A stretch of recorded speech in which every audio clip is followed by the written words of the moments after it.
Největší přidaná hodnota naší společnosti je určitě stabilita na trhu. Myslím si, že ABS Jets je opravdu jednička v České republice. Asi by bylo vhodné zmínit, že to je největší provozovatel biznisových letadel v Čechách. ABS Jets má tu schopnost si vycvičit ty lidi a díky tomu, že tady pracují na různém prostředí, v různých týmech, tak získat mimo jiné i přátele. Já si myslím, že v našem týmu je výborná atmosféra, že táhneme za jeden provod doopravdy. Čo sa týka obsadenia jednotlivých pozícií, vnímam, že je to taký ten správny mix, že tu máme aj úplných nováčkov, ale aj rokmi ostrieľaných profesionálov z tohto oboru.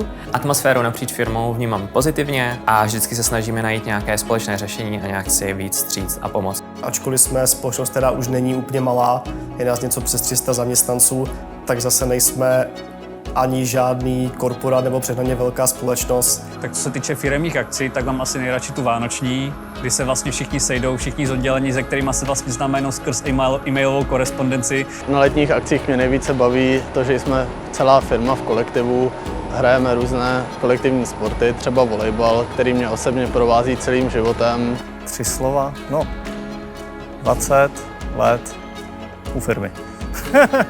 Určitě je to rodinný prostředí, rodinná atmosféra, cestování po celém světě a budování přátelství.